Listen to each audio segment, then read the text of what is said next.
que oferta la DEU. Sean bienvenidos y bienvenidas a esta conferencia que sin duda alguna nos permitirá ampliar nuestros conocimientos. La conferencia titulada El paciente con diabetes, criterios para su atención odontológica, se imparte dentro del programa Regresa a Casa para la carrera de odontología. Les invitamos a formar parte de este programa enviando sus propuestas. En esta ocasión me voy a permitir presentar al cirujano dentista especialista Arturo Emiliano Carrillo.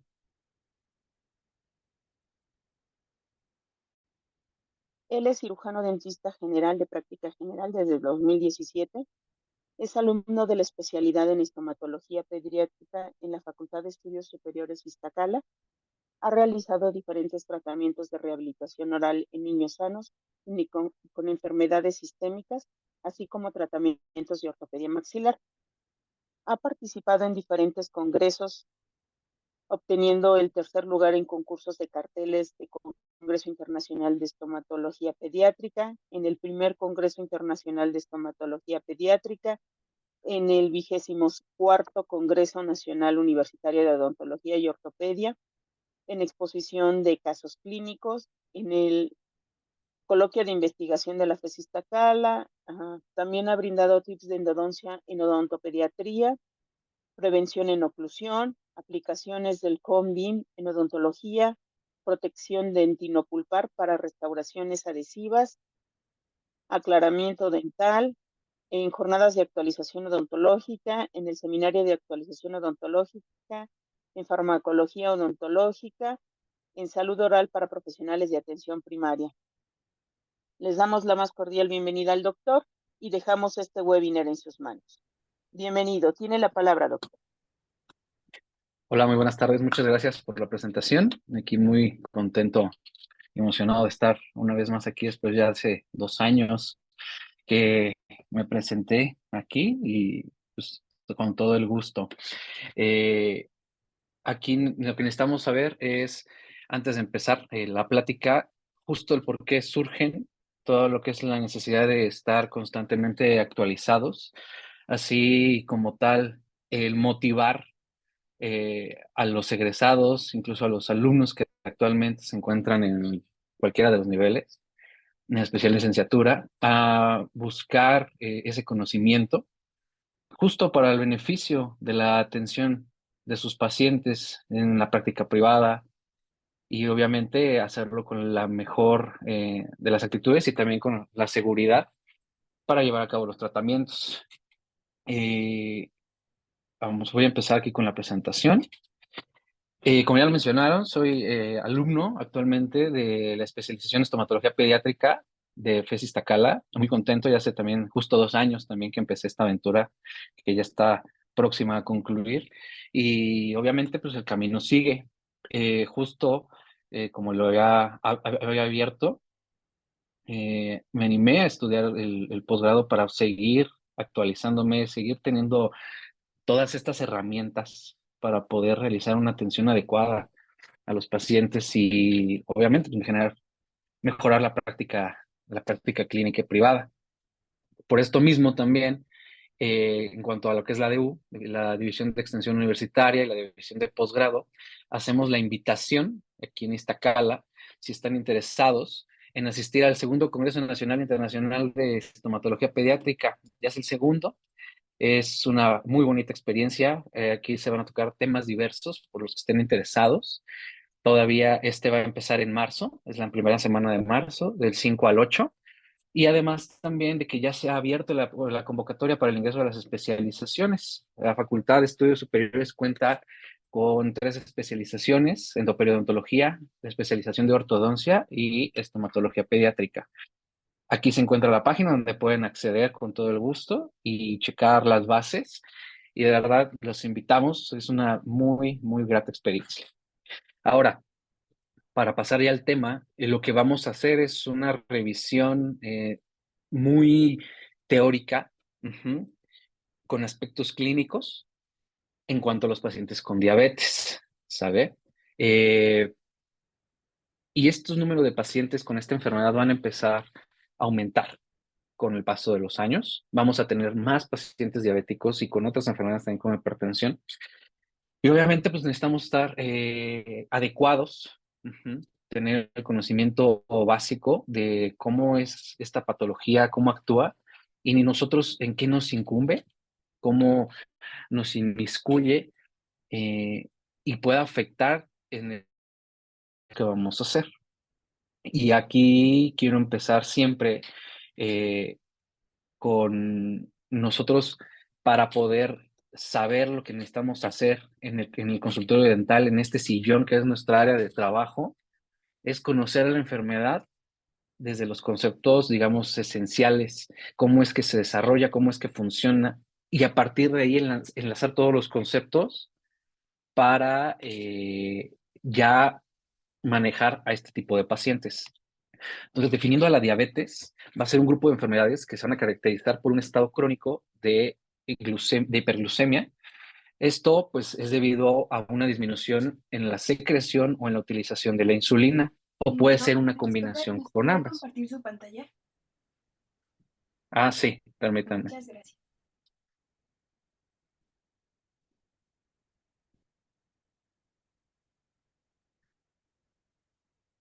Permítame tantito.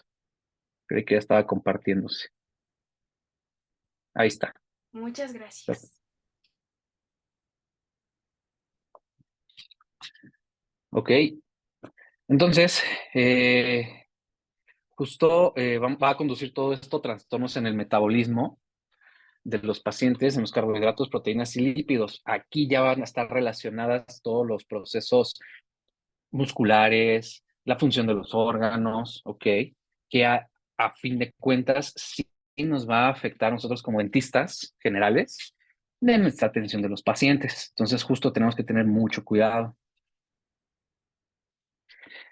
Si no se lleva a cabo un tratamiento apropiado, la diabetes se va a acompañar de otras alteraciones clasificadas como micro o macrovasculares. Entre estas microvasculares sería conocida la aterosclerosis y macrovasculares como una microangiopatía. Y pues, se va a llevar una consecuencia de problemas de hipertensión arterial, cardiopatías coronarias, accidentes cerebrovasculares, retinopatía, insuficiencia renal.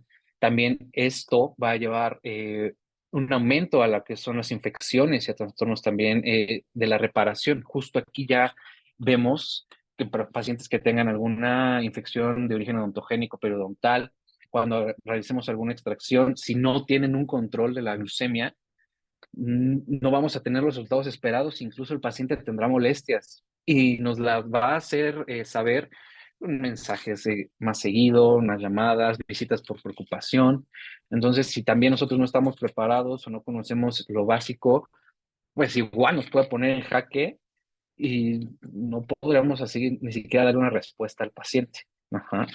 Entonces, checando lo que es la epidemiología, la OMS y la Federación Internacional de la Diabetes declaró a la diabetes mellitus como una verdadera epidemia global. En 1985 se reportaban alrededor, porque siempre hay un margen de error, de 30 millones de casos, ¿ok? Pero esto en la población mundial. Para el 2009 subió drásticamente, ajá, o sea, ya fueron casi 20 años, 24 años, a 220 millones. Y se estima que para el año 2030 sean 330 millones de personas que presenten esta enfermedad. Entonces, justamente aquí la preparación que debemos de tener. Eh, y también se estima que para 2045 habrán 700 millones de casos reportados. Todo esto, ¿por qué se ha debido? Este aumento en los casos tiene que ver mucho con la calidad de vida. Cada vez tenemos una vida mucho más ajetreada, la vimos, la vemos todo tiempo en el tráfico, lo que queremos es comida que sea rápida, ajá, no tardarnos tanto y normalmente toda esta comida rápida tiene muchísimos azúcares procesados, no es saludable realmente, eso también nos conlleva al sedentarismo, reducir las actividades físicas, utilizar menos de energía que estamos consumiendo y toda esta se almacena, generando ya el problema de la diabetes. ¿Vale? Ahora, la OMS también va a definir a la diabetes como la epidemia de la negligencia. ¿Por qué? A pesar de que hay muchas organizaciones gubernamentales, hay agencias internacionales de salud, O sea, también en la misma sociedad, entre ninguna de estas se ha realizado un esfuerzo adecuado para generar una política sanitaria, ¿ok? En algunos es un apoyo de tres patas, o sea, es como una silla de tres patas, y si falla alguno, no va a haber mejoría. Y es algo que hemos estado viviendo, o sea, desde hace décadas. Ujú. Y se le requiere una estrategia eficaz para frenar el desarrollo y a pesar de que el crecimiento poblacional de pacientes ya se había previsto. Ujú. Entonces, necesitamos tener todo ese cuidado. Somos responsables de fomentar la salud, promover la prevención y darle una actitud de empoderamiento a los pacientes. Ujú. Porque si ellos no nos ayudan con el control de esta enfermedad, también a nosotros nos va a dificultar el tratamiento y vamos a estar batallando nosotros. Entonces, también es hacer conocer al paciente del problema que está presentando y de la solución que existe. Enviarlo, ajá, con especialistas, al médico, a sus revisiones constantes. Ujú. También nosotros tenemos esa comunicación con el médico tratante para saber si está tomando, qué medicamento toma, cada cuánto lo toma, y también, que lo veremos más adelante, con todo este conocimiento vamos a adecuar nuestras citas para la atención de estos pacientes. En SANUT, que es la Encuesta Nacional de Salud y Nutrición, en el año 2018, reporta que existen 8,5 millones de habitantes que se saben diabéticos, de los cuales solamente el 25% lleva un control. Aquí hay que tener muy en claro esto, que se saben diabéticos. ¿Qué otra cantidad de la población nosotros no conocemos que ellos no conocen que tienen este padecimiento? Ajá. Entonces, la norma oficial mexicana, la 005, nos establece que nosotros debemos considerar todo paciente potencialmente infeccioso y enfermo, ¿vale? Entonces, siempre necesitamos tener cuidado y al momento de llenar nuestro historial clínico, hacer las preguntas adecuadas o pertinentes y nosotros obviamente tenemos que estar sospechando pacientes que observemos con sobrepeso, ujú, niños también. Y al momento también, incluso cuando van dándonos la información en la historia clínica, te van describiendo a veces su vida, qué es lo que hacen, a dónde trabajan. Entonces uno va haciendo justamente esa investigación y empieza a decir, oye, esto no me está checando, o como que por aquí sí va la cosa.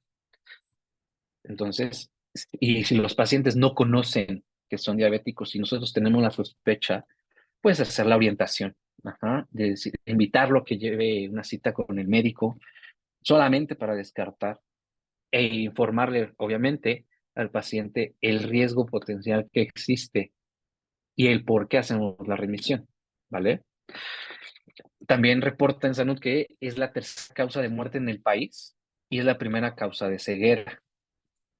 Se reporta que la obesidad afecta al 70% de todos los sectores de la población, así como un incremento anual del 1,1% en los niños, esto dándonos diabetes a edades tempranas. Entonces también niños, vamos a ver muchos niños con sobrepeso. Ujú. Y aquí también necesitamos saber qué, qué puede pasar en un niño con obesidad.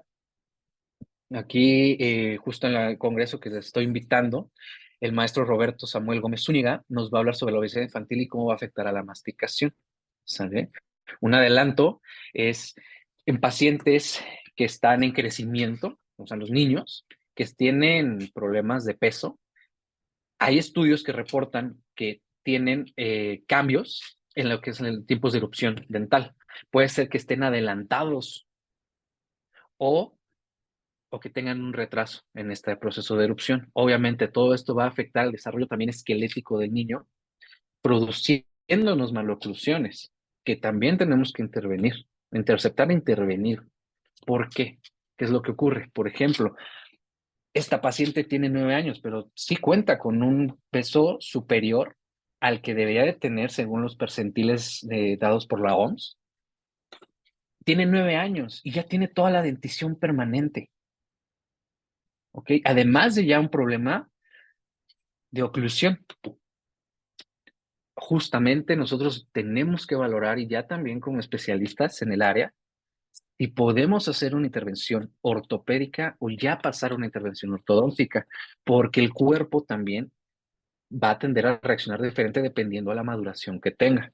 Entonces, estas alteraciones en la secuencia y tiempos de erupción debemos de tenerlas bien en claro en qué momento o en qué orden, más que en las edades, erupcionan los dientes, ¿vale?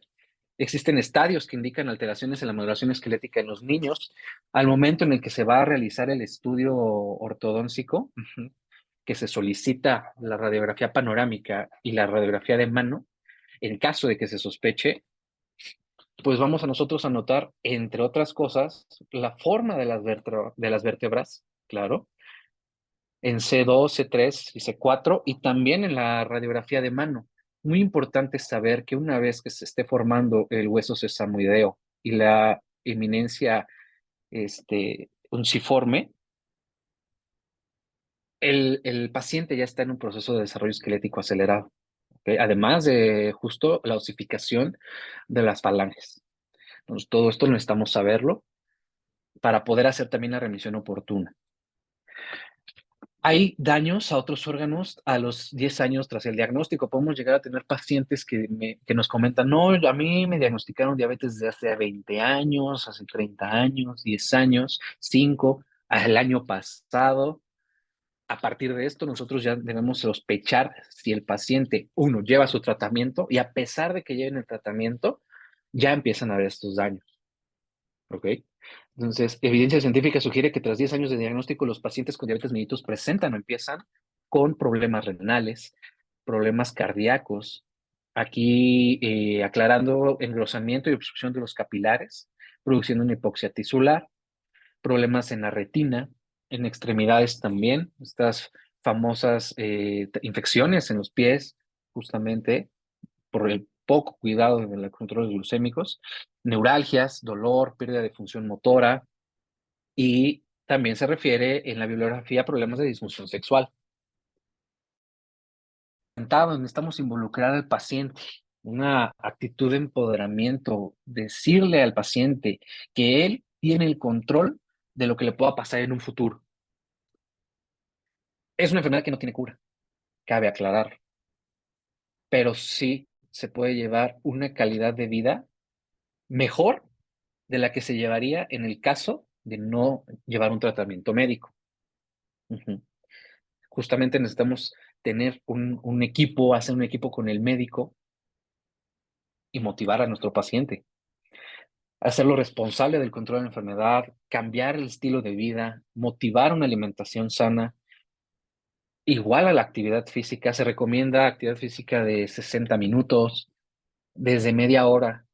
Tal vez empezar con algo sencillo, algo de 30 minutos, luego escalarlo a 40. Ujú. Tal vez, digamos, ya no es nuestra área, no nos compete tanto, pero sí motivarlo, ¿ok? En el sillón dental hablar con él, oye, es que fíjate, mira, necesito que me eches la mano porque necesito hacerte esta extracción para poder colocarte esta prótesis, pero tenemos este problema, si no hacemos un cambio, esta prótesis puede que no te dure, puede que no cicatrice bien, nos tardemos más en hacer esto, ¿ok? Entonces, también ahí en esa parte, el paciente tiene que hacer un cambio de chip y llevar el mejor control. Incluso se menciona un manejo psicológico. Justamente luego no conocemos los procesos de vida que están llevando los pacientes, si tienen alguna dificultad, problemas en casa, que también son un aliciente para el refugio en la comida, el estrés también. Entonces, darle todas las herramientas al paciente y también que ella él decida para poder involucrarlo con nosotros. Necesitamos conocer un poco de los mecanismos de la regulación de la glucosa, ¿ok? Por saber a partir de esto en qué momentos podemos dar estas citas a los pacientes y en qué condiciones deberían acudir con nosotros para evitar algún evento adverso, una, una emergencia en el sillón dental, digo, para que también nosotros no nos espante y estar preparados para poder hacerlo. Cuando el individuo va a estar en un periodo de ayuno, ajá, la insulina en sangre es baja. Va a facilitar esto la formación de aminoácidos, conocido como gluconeogénesis, y una gluconeólisis hepática. Va a liberarse esta glucosa a menos de que exista un estímulo externo, en este caso la comida. Entonces, en un periodo de ayuno se va a liberar glucosa del páncreas, del hígado, y se va a poder obtener energía para llevarlo a todos los tejidos, músculo, hueso, corazón, arterias, a todos lados, para su aprovechamiento. La insulina es la hormona principal para llevar a la glucosa al lugar de la célula y poder llevar a cabo todo este aprovechamiento energético. Es un fuerte anabólico y entre sus funciones es un factor de crecimiento y diferenciación celular. ¿Ok? Entonces, tenemos que tener en cuenta todo esto. Se va a unir a los tejidos en receptores específicos, va a transportar a la glucosa a través de una membrana para la producción de la energía conocida como ATP. ¿Ok? Entonces, esto es a grandes rasgos cómo va a ocurrir el ayuno. ¿Ok? Y cuando entra el alimento. La insulina se produce en el páncreas, específicamente las células beta. Lo que va a ocurrir con las células beta, van a producir una insulina madura y péptido C.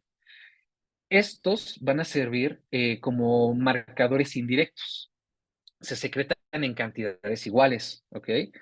Al momento en el que se realizan los estudios, el médico tratante ya va a realizar los estudios pertinentes, puede haber ausencia o disminución de alguno de estos. En el caso de que esté aumentado, existe una hiperinsulinemia, hay una resistencia a la insulina, ¿ok? Entonces, si no hay un aprovechamiento de la insulina, no hay un aprovechamiento de la glucosa, entonces estamos teniendo problemas. Y cuando está disminuido es porque hay destrucción de las células beta. Entonces, justo aquí empezamos a diferenciar entre diabetes tipo 1 y la diabetes tipo 2. Estas son las células beta del páncreas, donde se van a dar justamente esta formación de la insulina.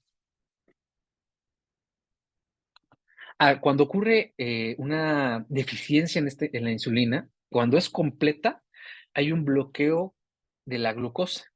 Entonces, en los análisis clínicos va a existir glucosuria o hiperglucemia. Ujú. Y las células beta del páncreas van a producir glucagón, que justamente en el momento en el que hay una falta de insulina, el páncreas con el glucagón va a ayudar a disparar, bueno, no disparar, va a aumentar los niveles de glucosa para el aprovechamiento, porque el cuerpo no puede quedarse sin energía. Es peligroso que esto ocurra. Puede haber accidentes, problemas, desmayos, que a nosotros nos puede llegar a ocurrir en el sillón dental. Entonces se va a producir esta glucosa para poderla llevar a las células con el glucagón. Como ya lo había mencionado, entre los problemas arteriales, la microangiopatía y la aterosclerosis va a ser un dúo para los problemas cardíacos y para otros órganos. ¿Por qué? La microangiopatía y aterosclerosis es una disminución y una obstrucción de los vasos sanguíneos. Al momento en el que estos se obstruyen, la sangre y los nutrientes y el oxígeno no van a llegar a los tejidos y a los demás órganos, a lo que se le conoce como hipoxia tisular. Justo esto es lo que va a ocurrir y nos va a producir problemas en cicatrización, problemas periodontales, ya si nos vamos a problemas generales sería problemas en la retina igual, problemas neuronales, todo esto debido al problema de los vasos sanguíneos. Ocurren defectos de adhesión, migración y esta unión de los leucocitos y los macrófagos. Alteran la efectividad de la inflamación y de la reparación y justo el aporte de oxígeno y de nutrientes a las células inflamatorias se va a ver disminuir. Aquí es donde ya nosotros empezamos a sospechar de los problemas justo en el torrente sanguíneo. El paciente va a venir con sangrados constantes, a pesar de que nosotros tuvimos nuestros tiempos quirúrgicos para la extracción adecuados, hicimos una adecuada técnica anestésica, utilizamos el vasoconstrictor para ayudar a evitar la permeabilidad de los vasos, para evitar el sangrado, reducirlo. Ajá. Colocamos nuestra gasa al final estéril para controlar la hemorragia, haciendo la presión y controlando, pero aún así continúa el sangrado, justo por este problema que estamos teniendo. ¿Qué vamos a observar en un paciente que se conoce diabético y justo también de aquel que no sabe que es diabético. Al momento de realizar la historia clínico, para identificarlo o sospecharlo, puede ir demasiado al baño, orina demasiadas veces en el día, come mucho, está cansado, tiene visión borrosa. Esto porque justo no se está aprovechando la energía de la glucosa en las células. Pérdida de peso, serostomía, obesidad, parestesia, un paciente que sea obeso o nos vamos al otro extremo, que esté muy delgado y que presente además los demás síntomas, ya necesitamos correlacionarlo, ¿ok? Sospechar y hacer la remisión oportuna, que estamos obligados a hacer. Sedentarismo y dieta rica en grasas y carbohidratos. Con todo esto necesitamos unificar estos criterios. La diabetes mellitus tipo 1, la sintomatología, también otra forma de que lo podemos sospechar, es abrupta, es muy rápida, es grave. Es muy común la cetoacidosis y justamente van a existir anticuerpos contra los componentes de las células beta que van a evitar, las van a dañar a estas células beta y van a dañarlas tanto que no se va a producir la insulina. Entonces, no hay insulina, no hay aprovechamiento. Por esto también es muy, muy complicado un paciente de diabetes tipo 1 en cuanto a toda la sintomatología. Por todo esto. Entonces ya empezamos a tener en relación con las bases, ¿ok? El historial clínico nunca, nunca se nos tiene que pasar, ¿ok? Aparte de que es un documento legal donde tenemos toda la información, nos va a servir como un amparo legal, que esperemos no sea el caso nunca, pero necesitamos tenerlo lleno correctamente, ¿ok? Ahora, la diabetes, ¿cómo la vamos a clasificar? Hay 4 tipos de diabetes, no nada más era tipo 1 y tipo 2. Hay 4. La primera, como ya lo habíamos mencionado, hay una destrucción de las células beta del páncreas. Va a llevar una falta absoluta de insulina y un aprovechamiento de la glucosa y la energía, ahora sí que por los suelos. ¿Ok? Es una respuesta autoinmune, no se sabe todavía el por qué ocurre. Todavía hay estudios que están intentando descubrir para poder realizar un tratamiento adecuado, pero todavía no hay suficientes herramientas. La diabetes tipo 2, esta varía desde la predominante resistencia a la insulina, pero esta sí se forma, ¿ok? O una secreción defectuosa, una resistencia también a la insulina, o sea, está combinado. Por eso también los pacientes tienen que tomar hipoglucemiantes para ayudar al control. En la clasificación número 3 se le conoce como otros tipos de diabetes, ya sea por defectos genéticos, en la función de las células beta del páncreas, en la acción de la insulina, podemos tener tal vez una insulina defectuosa, ¿ok? Enfermedades del páncreas, que puede estar relacionado con el síndrome de Cushing, medicamentos también pueden alterar estas funciones, o también la rubiola congénita, considerada como una infección que puede, pues, generarnos ahí problemas para el control de la glucosa. Y, muy importante, la tipo 4, la diabetes mellitus gestacional. Este es un tipo de diabetes que se va a dar en el embarazo, ¿ok? Si una paciente nos menciona, no, yo cuando estuve embarazada me detectaron diabetes o hasta luego nos dicen prediabetes, pero ya salí bien y todo, ¿ok? ¿Hace cuánto tiempo fue? No, que fue hace más de 10 años, fue hace 5, ok, está bien. Pero vemos que la paciente tiene sobrepeso, nos empieza a hablar, a describir una historia de sedentarismo, sospechamos, y también aquí la bibliografía nos dice que a pesar de que la paciente remitió de esta diabetes gestacional después del parto, aún así hay un riesgo de que presente diabetes tipo 1 o tipo 2 a los 10 años siguientes, de un 30 al 50%. Entonces aquí es donde nosotros tenemos que saber que no hay que bajar la guardia, hacérselo saber a la paciente para que tampoco baje la guardia y pueda llevar un cambio en los hábitos de vida para hacer una reducción. Tal vez no mandar al, a que tome medicamentos, pero sí al médico para un cambio de estilo de vida y sus controles periódicos. Es transitoria, porque remite una vez que la paciente baja de peso después del parto, pero aún así necesitamos tener mucho cuidado. ¿Ok? Entonces aquí les dejo esta clasificación para tenerla en cuenta y al momento en el que nos llegue un paciente, empezar a clasificarlo, porque a partir de aquí también vamos a hacer un manejo específico en los pacientes. Las pruebas ya sea en ayunas, postprandial, glucosa casual o hemoglobina glucosilada, son esenciales para poder hacer un diagnóstico y más en pacientes que no se saben diabéticos. Hay pruebas de laboratorio, podemos hacer nosotros pruebas en el consultorio dental, pero necesitamos también saber en qué parámetros podemos confiar en una prueba.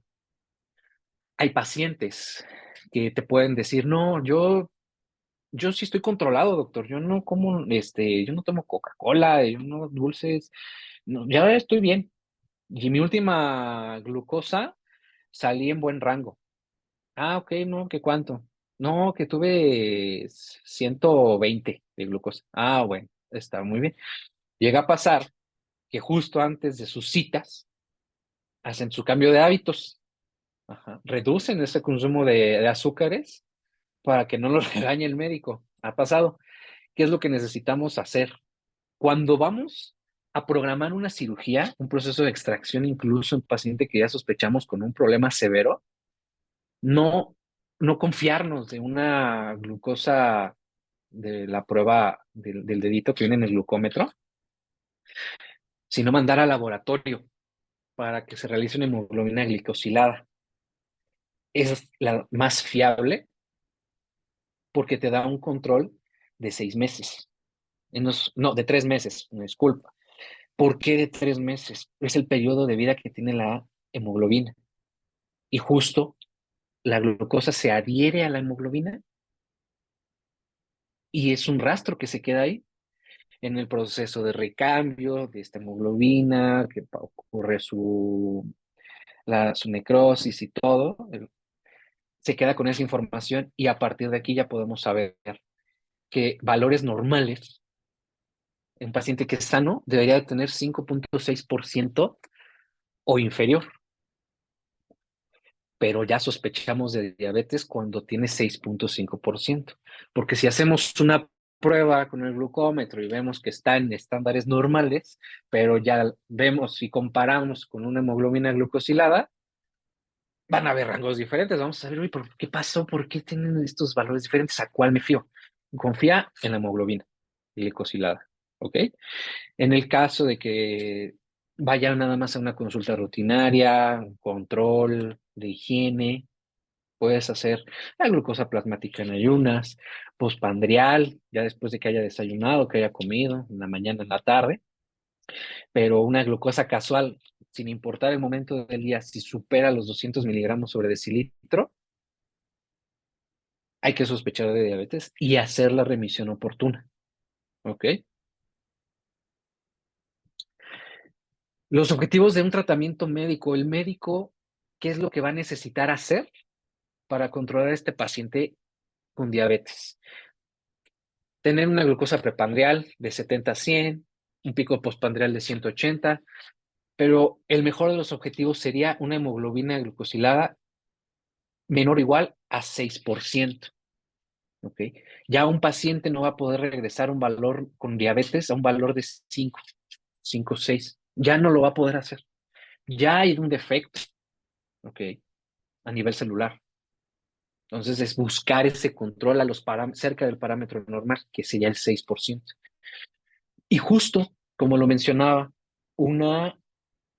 déjame checar si tengo mi apuntador aquí. Aquí está, justo una presión arterial, vigilar la presión arterial, que tiene que ser menor de 130 a 80 milímetros de mercurio.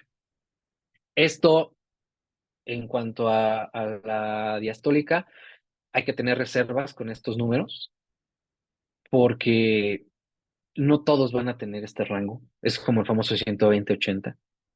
Hay una plática también aquí en DU sobre hipertensión arterial muy buena, que nos habla justo de los rangos normales. La bibliografía nos marca esto, pero necesitamos tener el contacto con el médico, porque el médico es quien te va a dar la pauta, de decir, el paciente maneja estos rangos de presión arterial, tú no te preocupes, no hay problema. Puedes usar vasoconstrictor o no, que eso también viene en esa plática, para el tratamiento, ¿ok? En caso de hacer procedimientos quirúrgicos, endodónticos, protésicos, hay que checar eso también. Debe haber un manejo del colesterol, los triglicéridos, cambiar el estilo de vida. También ellos deben de dar esta actitud de empoderamiento a los pacientes y un manejo preventivo. Educación nutricional, tratamiento y apoyo psicológico, ¿ok? Y una visita regular al odontólogo. O sea, los médicos también deben de saber, y lo saben, que un paciente diabético tienen que mandarlo con nosotros, porque enfermedades dentales como la enfermedad periodontal hacen un desajuste en los niveles de glucosa a nivel general. Ahorita vamos a ver por qué. Y nosotros teniendo esta información, hacérsela saber al paciente para motivarlo y que continúe con el tratamiento. ¿Ok?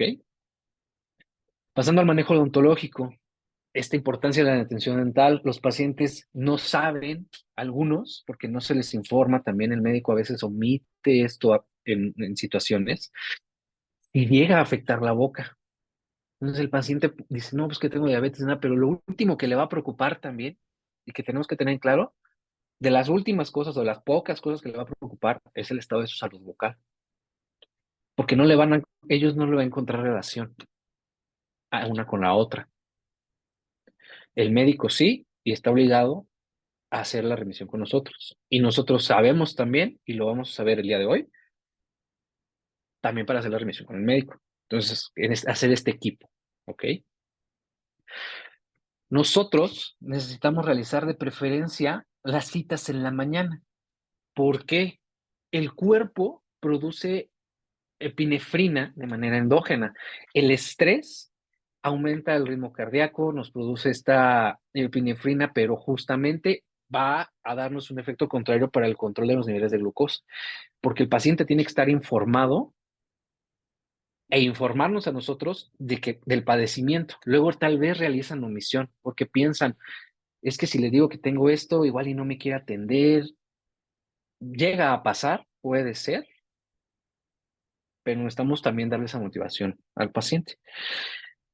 Además, tiene que informarnos si de la diabetes, como ya sabemos que va a conllevar manifestaciones y otras enfermedades, que nos diga si también presenta hipertensión arterial, enfermedad renal u otras afecciones. Nunca debe acudir en ayunas y sin haber tomado su medicamento hipoglucemiante. Y también tiene su obligación de informarnos sobre el manejo farmacológico y el estilo de vida. Todo esto es para hacer las adecuaciones necesarias en el tratamiento. Nosotros los valores que necesitamos evaluar para la consulta dental, y esto es súper importante, esto yo creo que debemos tomarle captura y guardarlo, tal vez tenerlo ahí en el escritorio del consultorio, para el momento en el que nos llegue, vemos así valores que no son normales y que decimos, oye, ¿esto es mucho o será poco? Cuando los pacientes presenten una tensión arterial de 160 sobre 100 milímetros de mercurio, se establece que está contraindicado cualquier tratamiento dental, ¿ok? Para evitar un evento adverso en el sillón y un descontrol, como ya se lo había mencionado, de los niveles de glucosa. Si el paciente, cuando le mandamos a hacer sus estudios, presenta una hemoglobina glucosilada superior a 10%, también está contraindicado cualquier tratamiento. Lo de menos en ese momento va a ser el tratamiento dental. Es más importante la salud integral. Hay que enviarlo al servicio de salud, al médico. Si queda cerca una clínica, un hospital, hacer la remisión. Porque puede llevar estos niveles de glucosa a problemas justo como un paro cardíaco. O sea, en cualquier momento el paciente puede presentar un paro. Y si tú decides atenderlo en el sillón y conoces o desconoces el estado, te vas a meter en un problema. Entonces, evítate a ti estrés, preocupación y angustia. Y también, aunque lo atiendas, te aventures en hacerlo y se va el paciente, lo ves bien, Tú no sabes el camino que vaya a llevar a su casa, si vaya a ir a hacer otras cosas y si en ese periodo de tiempo pueda tener alguna reacción, ¿sale? Entonces, tampoco vas a estar tranquilo o a gusto. Cuando tengamos glucosa superior a 180 miligramos sobre decilitro en ayunas, suspender cualquier otro tratamiento, a menos de que sea una urgencia. Y esto tiene que ser valorado. Urgencia, hablamos de un absceso gigante que esté afectando a la función, a la respiración, una angina de Ludwig. Aquí necesitamos nosotros decidir si sí lo intervenimos en el sillón o en ese caso mejor vayas al hospital. Porque también tú tienes que estar preparado si vas a hacer una intervención con todos los medicamentos, que son una gran variedad, ajá, y que son de otras áreas, otras especialidades que no contamos, o con equipo incluso. En el caso de que tenga que entrar en un paciente por alguna situación a quirófano, mejor que sea en el hospital la atención, aunque sea algo sencillo, pero tú estás más tranquilo, el paciente también, y es más seguro para él. La hemoglobina al 7%, en este rango todavía se puede realizar una atención para asegurar el éxito en la cicatrización y también para tratamientos periodontales. Todavía en estos rangos podemos hacer un tratamiento. Yo diría que por encima de 7 necesitamos tener mucho cuidado, pero ya cuando superan el 10%, no atender, no atenderlo, ¿ok? Existen diferentes medicamentos hipoglucemiantes. Hay que conocer los picos en que trabajan de la insulina para la disponibilidad de la glucosa. Tenemos de acción rápida, corta, intermedia y de larga duración. El tiempo en que tardan en hacer efecto tenemos 10 a 15 minutos, 30 minutos, de 2 a 4 horas. Esto nos sirve porque si el paciente sabemos que toma su medicamento, a tal hora, nosotros a partir de las 2 horas, 2 a 4 horas, agendarle la cita. Ujú. En el caso de los de larga duración, corta duración, los pacientes también saben, no, es que yo tengo, yo uso insulina de acción rápida, acción lenta. Entonces ya hay más o menos también nos empezamos a dar una idea.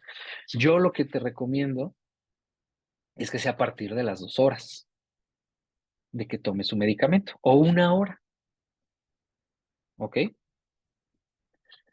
La mayoría de los pacientes con diabetes mellitus tipo 2 va a requerir hipoglucemiantes orales. Esto va a mejorar el control glucémico. Algunos no reaccionan bien y requieren de algún otro tratamiento. Entonces, tenemos aquí toda esta lista, le pueden tomar captura. Realmente no es necesario que nos aprendamos todas. Lo importante que yo quiero que nos quedemos hoy es el tiempo en el que cuando lo toman lo podemos empezar a atender. ¿Ok? Ahora, las citas matutinas nos van a ayudar para evitar el estrés. ¿Por qué? Durante el día vivimos muchas cosas, el tráfico, problemas personales de trabajo, y entre más tiempo pase, pues estamos teniendo más experiencias. Entonces, en la mañana es mejor porque, pues, digamos, es un nuevo día. Entre más temprano, no va a haber ningún detalle. Así evitamos el estrés, la liberación de epinefrina endógena, que nos van a dar efectos contrarios a la insulina, porque van a aumentar justamente los niveles de glucosa, generando una hiperglucemia. Por esto las citas matutinas.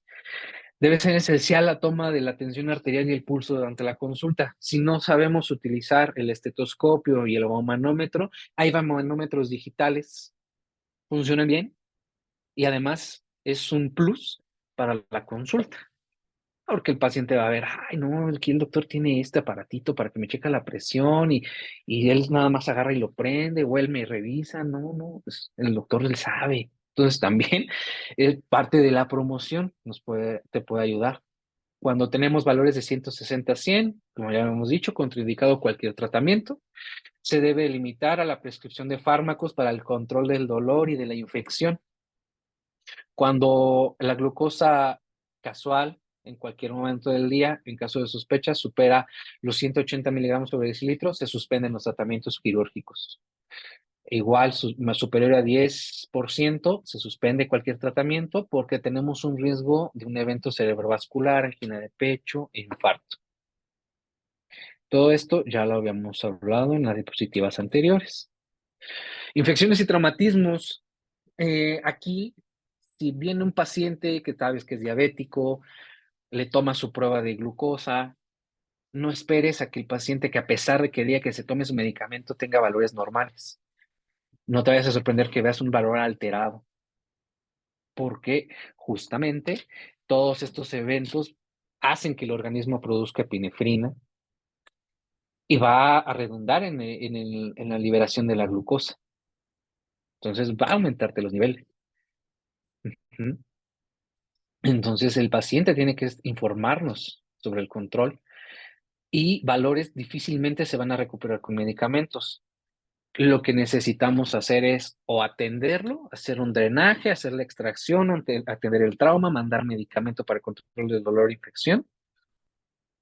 Eso va a depender mucho de nuestras habilidades. Tenemos que saber qué sí podemos hacer y qué no podemos hacer, porque es parte del juramento hipocrático y del código deontológico, ¿ok? No aventurarnos tal vez por querer ayudar al paciente, terminamos perjudicándolo. Y conocer justamente que hay otras especialidades para hacer esta revisión oportuna. En este caso, aquí hay unas imágenes sobre abscesos dentales, justamente aquí en el área mandibular, que terminan complicándose y llegaron aquí en el de Ludwig, que compromete la vida porque está comprometido todo el espacio aéreo, además de los espacios epaneuróticos que van hacia el corazón. Hay que tener mucho cuidado. Estos pacientes sí o sí no los podemos atender. Se van al hospital. Se van directo al hospital o con el cirujano maxilofacial. El shock hipoglucémico. Necesitamos, con todo esto que les comenté, conocer todas las posibilidades de contingencia y tener preparada nuestra Coca-Cola, nuestra coquita para el susto, tanto para el paciente como para uno, porque luego nos espanta igual, ¿ok?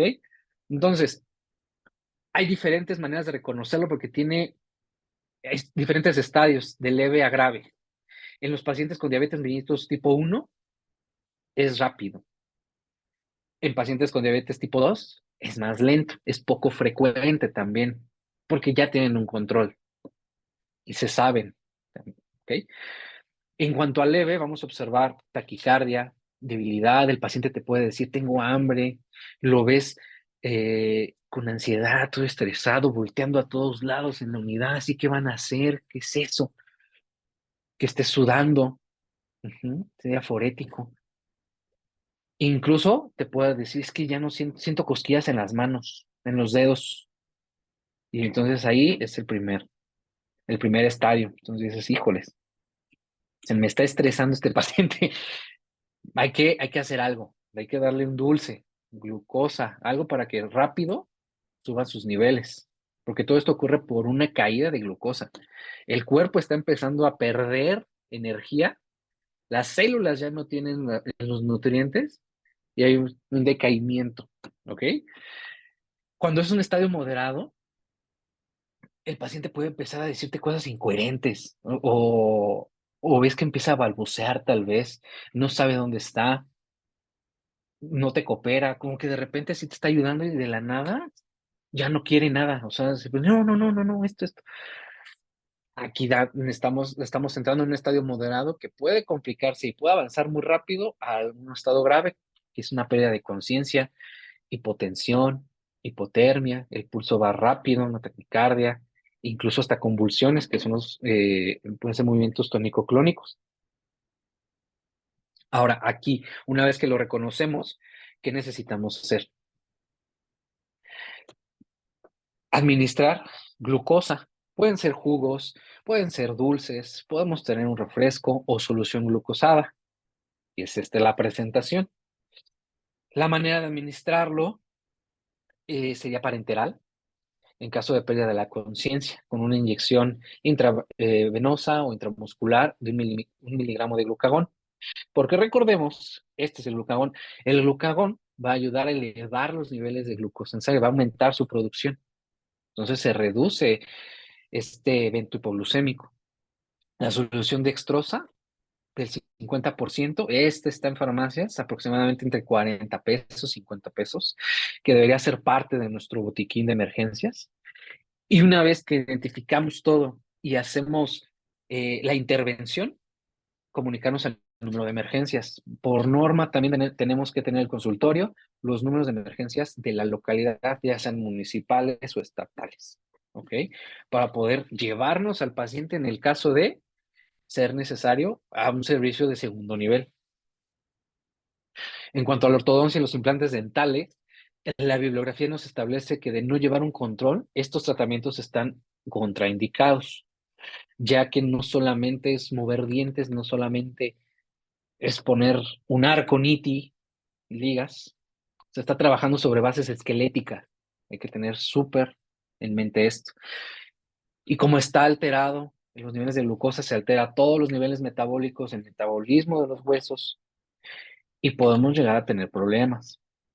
Esto también acompañado de la interconsulta con el ortodoncista. No nada más nosotros agarrar y decir, no, es que no se puede. En el caso de que el paciente esté interesado, ok, le agendamos una cita con el ortodoncista para que platique con usted y le pueda dar el tratamiento ideal. Ujú. Entonces sí necesitamos tener checado eso. Candida albicans. Hay pacientes que dicen, bueno, pues que yo no tengo dientes y me ha pasado. Dicen, es que yo no tengo dientes, ¿yo para qué me preocupo ya? Ya no se cepillan la encía y tienen sus prótesis todas sucias. Ya ha llegado a pasar. Entonces, pacientes con prótesis dentales se pueden llegar a formar placas blanquecinas debajo de la prótesis sobre las encías, igual en la lengua, y estas se van a desprender al momento de que lo frotamos. Y van a dejar una mucosa sensible. Ujú. Arde y puede ser que haya sangrado.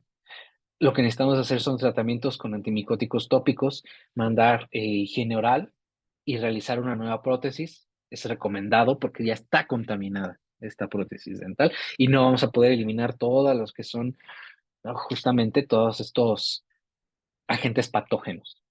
El tratamiento va a ser de nistatina de unos 6 mililitros, que puede ser 100,000 a 600,000 unidades 4 veces al día. Ketoconazol, aplicaciones cada 12 o 24 horas, y se debe realizar el tratamiento hasta que desaparezcan los síntomas o las lesiones. Eso es lo que nos marca la bibliografía. Entonces tenemos que tener justamente una revisión periódica con ellos. No dejarlos así, nos vemos en una semana, nos vemos en 2 semanas. No, vengas en una semana o vengas en 3 días para ver cómo progresó, platicas con el paciente, ves cómo va la mejoría, si va para atrás en vez de para adelante.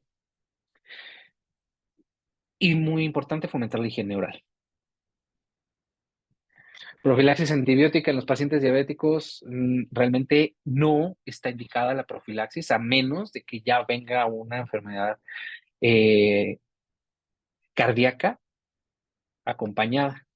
No se requiere realmente la profilaxis. Las indicaciones para una profilaxis antibiótica son de tratajes, raspado, alisado, tratamiento de conductos, extracciones, implantes, en pacientes inmunosuprimidos con SIDA, lupus, quimioterapia, pero súper tenerlo en cuenta. Necesitamos evitar endocarditis infecciosas. Hay criterios para realizar una profilaxis. La diabetes no es un criterio, entonces hay que quitarnos esa idea a menos de que ya se venga acompañado con otra patología. ¿Ok? Ahora, farmacológicas, en cuanto a los esteroides, por ejemplo, la dexametasona, se puede mandar. Está no contraindicado, pero sí tenemos que tener en cuenta que van a inducir un incremento de la glucosa en la sangre. Entonces viene un descontrol aquí. Hay que evitarlo un poco en los pacientes con diabetes, a menos de que el paciente tenga demasiadas molestias, demasiado dolor, el procedimiento haya sido extenso, muy complicado. Tenemos que evaluar el riesgo-beneficio justamente para también poder mandar el medicamento.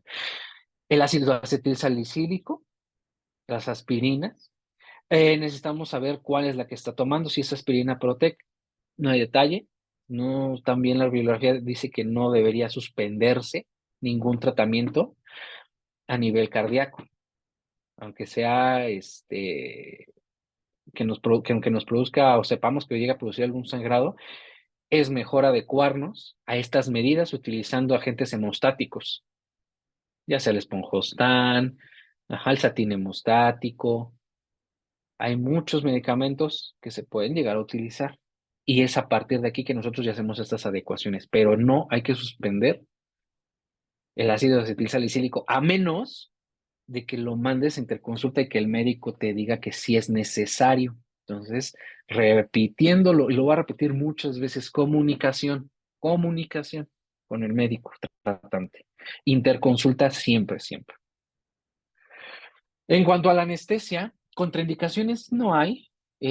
Hay nula o poca repercusión en pacientes con diabetes mellitus. Solamente está contraindicado el vasoconstrictor adrenérgico.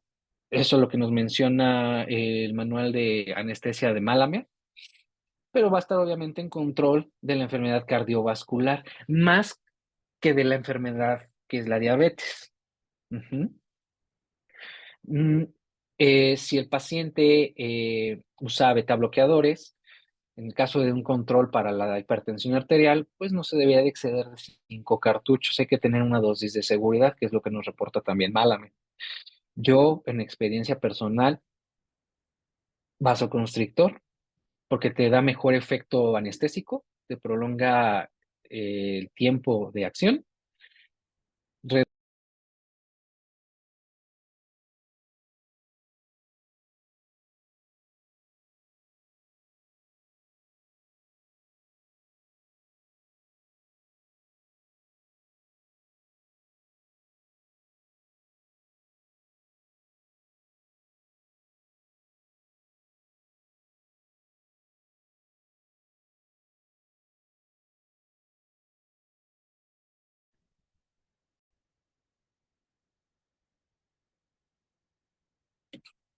Ok.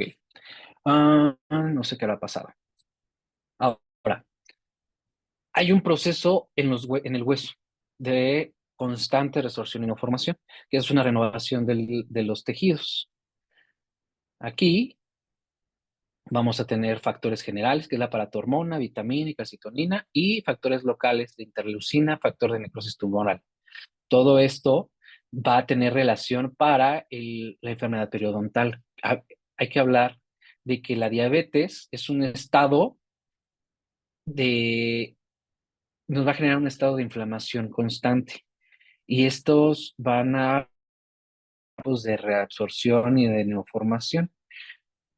Por eso vemos en pacientes diabéticos que perdemos altura en los procesos alveolares. ¿Ok? Ya tenemos resorciones de hueso, se ven las raíces, hay movilidad dental, pérdida de piezas. Justo todo esto tenemos que tener encaminado porque los osteoclastos van a estar degradando constantemente esta matriz del hueso. Van a seguir produciendo la reabsorción y van a estar inflamándolo constantemente, constantemente. El proceso del osteoclasto, de la reabsorción, va a superar el de la formación. Entonces es cuando se pierde justamente la densidad ósea. Aquí es por lo que les comentaba, tratamientos de ortopedia, ortodoncia, hay que tener cuidado y siempre llevar un control, porque el factor de necrosis al ser justamente, va a estar más presente en procesos inflamatorios, produce la síntesis y actividad de los osteoclastos, induce también que nos va a generar todo esto, inflamación, pérdida de hueso, destrucción de tejido conectivo y limitar la capacidad de reparación del periodonto. A partir de aquí, vamos a determinar el éxito del tratamiento y podemos decir al paciente, no, algo este es reservado, pues su pronóstico reservado al tratamiento o es favorable o completamente negativo. Tenemos que tener en cuenta justo esto, toda la inflamación, toda la enfermedad periodontal, el paciente también con diabetes y luego lo último que le preocupa es la boca. Ujú. Y también los pacientes luego no llevan su control y llegan a tener este estado y terminan perdiendo piezas y terminan culpándonos a nosotros. Entonces aquí nuestra capacidad de poseer la información y de hacérsela saber a los pacientes es súper, súper importante. Los pacientes también van a presentar serostomía, esta pérdida de la saliva, o la ausencia parcial de esta nos va a inducir en aumento de caries, también el paciente va a perder sabor. Las papilas gustativas se apoyan de la saliva para percibir todos estos sabores. El paciente nos va a mencionar mucho esto y justo tenemos que tener mucho cuidado y mencionarle que necesitamos hacer controles periódicos porque tenemos un riesgo de formación de caries importante y de esto también nos va a llevar a infecciones dentales. Por ejemplo, aquí todas estas imágenes que estamos presentando son pacientes que se sabían diabéticos, llevaban un control, pero no tenían higiene, no acudían al dentista, no poseían la información. Entonces tenemos tejidos gingivales inflamados. En un futuro, problemas periodontales severos, pérdida de hueso. Aquí justamente vemos la pérdida de la altura. Todo esto, de aquí a aquí,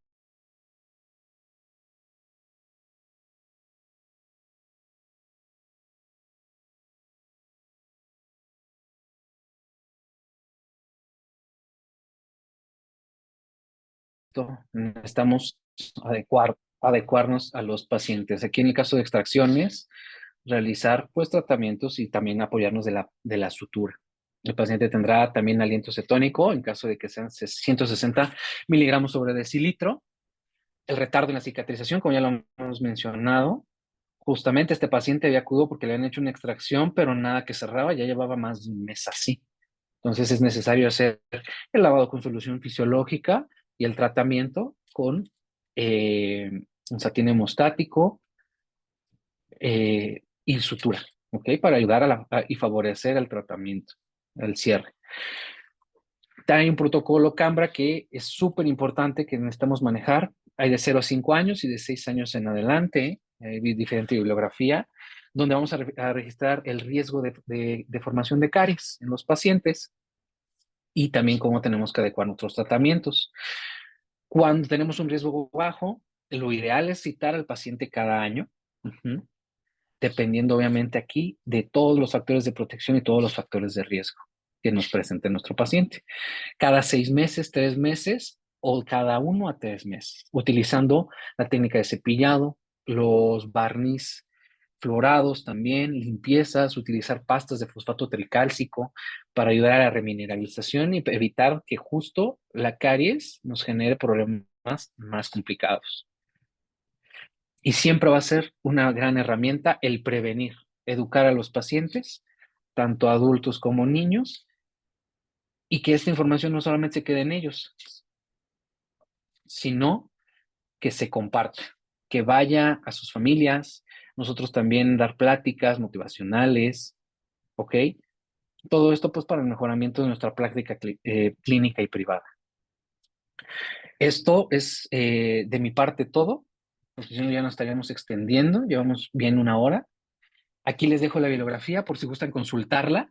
Tenemos artículos y también bastante bibliografía de libros que nos pueden apoyar y como les comentaba al principio, esto es para motivar también actualizarnos y buscar más información. Si hay algo que nos brincó, que les haya brincado en la información, los invito también a que busquen algo. Siempre la información se está actualizando.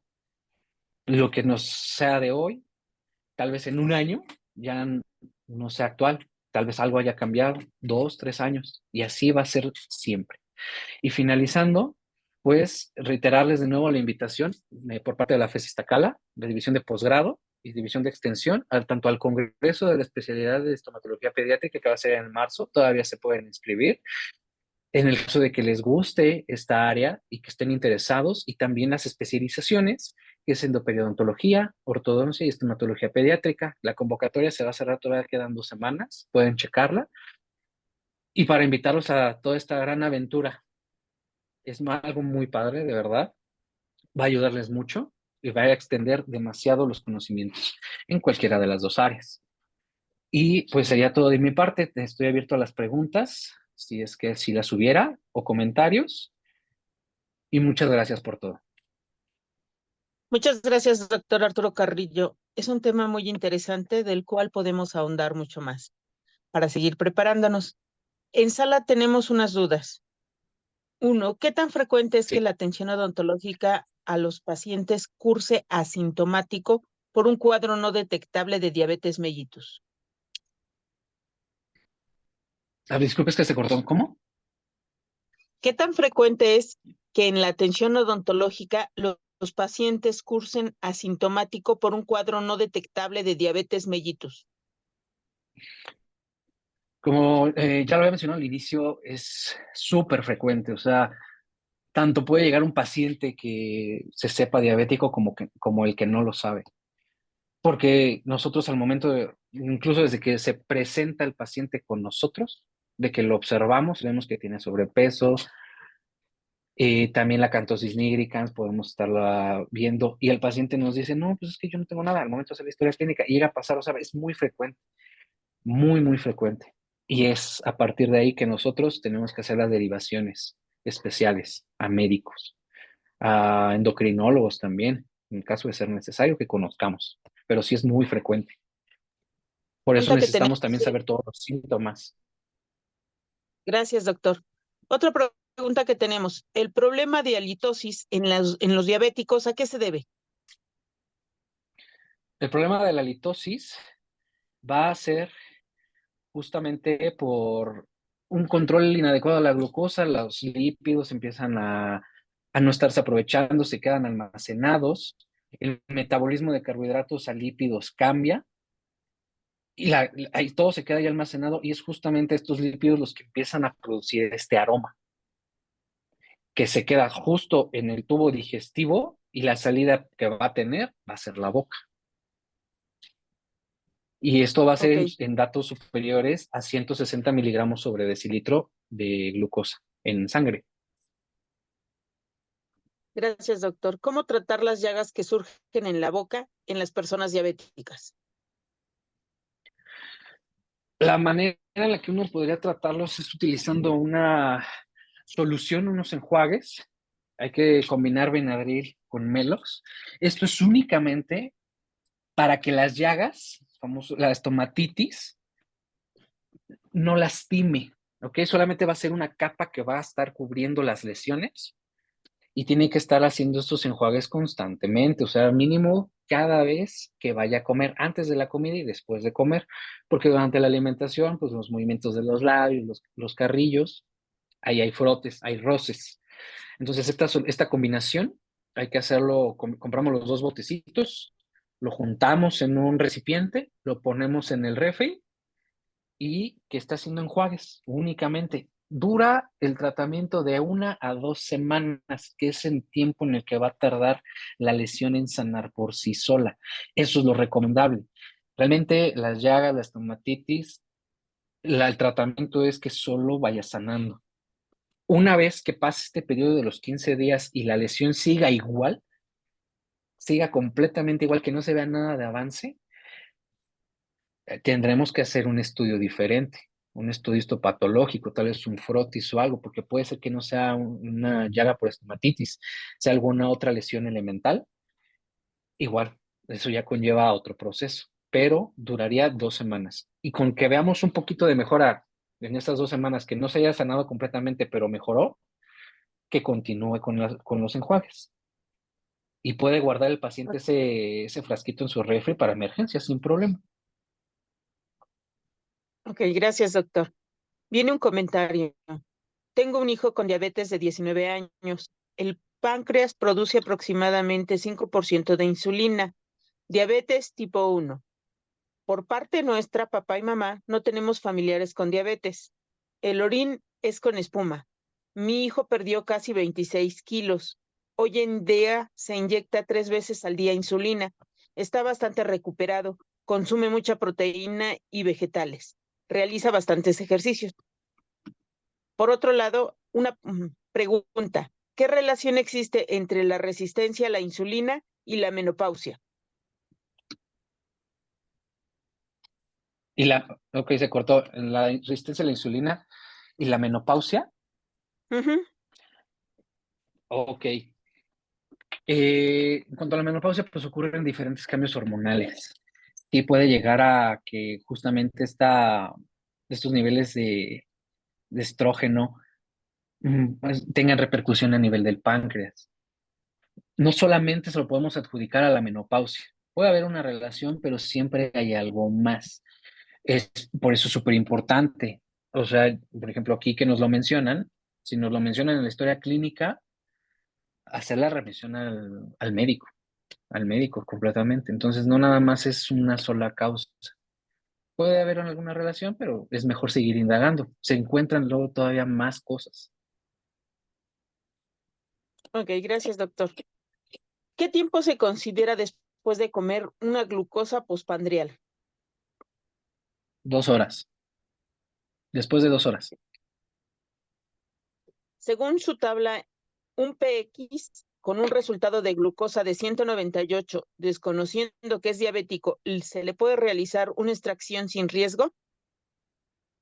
No, no. Ya una vez que el paciente tenga esos niveles de glucosa, no podemos hacer la atención porque aquí ya corre, aquí hay que hacer, discriminar en cuanto a qué es mejor, el tratamiento dental, más bien la salud bucodental a la salud en general, que va a tener mayor repercusión si yo intervengo. Le ayudo con la extracción, le quito la molestia, pero le voy a generar un problema a nivel sistémico más grave. Entonces, no hacerlo. Mandarlo con el médico, hacer una carta, una nota de interconsulta explicando los motivos por los cuales no se hace el procedimiento y también a nosotros nos sirve que quedarnos con una copia, que la firme el paciente y que la firma necesitamos también quedarnos con una copia de la credencial de identificación del paciente. O sea, todo eso es por seguridad, pero ese debería ser el protocolo de cómo debemos hacer justamente esa remisión. Pero no se debería de hacer. Gracias. En niños con resistencia a la insulina, ¿qué nivel de glucosa deberá mantener para realizar un procedimiento odontológico? Diciendo que se desconocía ya que como medida le envía a realizar laboratoriales y salió con ese resultado. Vuelvo a preguntar. Con los En niños pacientes, con resistencia a la insulina, perdón, doctor, ajá, ¿qué nivel de glucosa deberá mantener para realizar un procedimiento odontológico? se establecen igual, los parámetros son similares como lo que somos con los adultos. No hay tanta variación y siempre necesitamos tener justamente, o sea, con la hemoglobina glucosilada en ese porcentaje porque ya va de acuerdo al cuerpo del paciente. Entonces, igual mayor al 7, o sea, mayor al 7%, yo prefiero darle más la atención a la diabetes que al problema dental. Y a mayor al 10%, igual, no lo podemos atender. Gracias, doctor. Yo soy diabética controlada y tuve quimioterapia. Se me aflojaron los dientes. ¿Qué tratamiento se puede seguir? ¿Hay opciones? El tratamiento hay que checarlo, justamente porque hay que conocer el nivel de hueso. Si se perdieron las piezas dentales por cualquiera de los motivos, y también saber hace cuánto tiempo tuvo la quimioterapia, ¿ok? Eh, y obviamente hacer todo un estudio puede ser desde una prótesis dental, puede ser hasta implantes, pero justamente aquí hay que ser muy específicos. Se requiere una valoración para saber cuál es la mejor alternativa. Todo eso va a depender del estado de salud del hueso, de todas las células que se encuentran ahí, para ya poder determinar qué es lo mejor. ¿Hay opciones? Sí, sí las hay, pero se deben valorar todas. Ok, muy amable, doctor. Mi mamá tiene diabetes tipo 2 e hipertensión. Su lengua le arde. Es parte de la diabetes? Puede ser que sea alguna infección secundaria al poco control de la glucosa. Entonces, igual aquí habría que checarlo, invitarla a la consulta dental y médica y realizar los enjuagues que había mencionado hace rato. Puede ser también un coadyuvante eficaz para evitar justamente este síndrome de boca ardiente o ardosa. Muchas gracias, doctor. Por nuestra parte sería todas las preguntas. Le agradecemos mucho su tiempo, su disposición y sus conocimientos. No, muchísimas gracias a todos también por la atención y la oportunidad de estar aquí, que es muy grata. Y pues esperamos estar pronto. Y ahí también, de nuevo, a los que estén interesados, si nos vemos allá en el Congreso en Iztacala, pues será un gusto verlos a todos. Agradecemos a todos y a todas por acompañarnos. Los invitamos a nuestros siguientes webinar. En caso de requerir su constancia, estará apareciendo en el chat la liga para que puedan solicitarla hasta las 10 de la noche. De igual manera, les invitamos al programa Regresa a Casa, donde podrán compartirnos sus conocimientos. En este momento está apareciendo el link de registro en pantalla para postularse. Muchas gracias por acompañarnos. Su asistencia es muy valiosa para nosotros. Gracias y que pasen buena noche.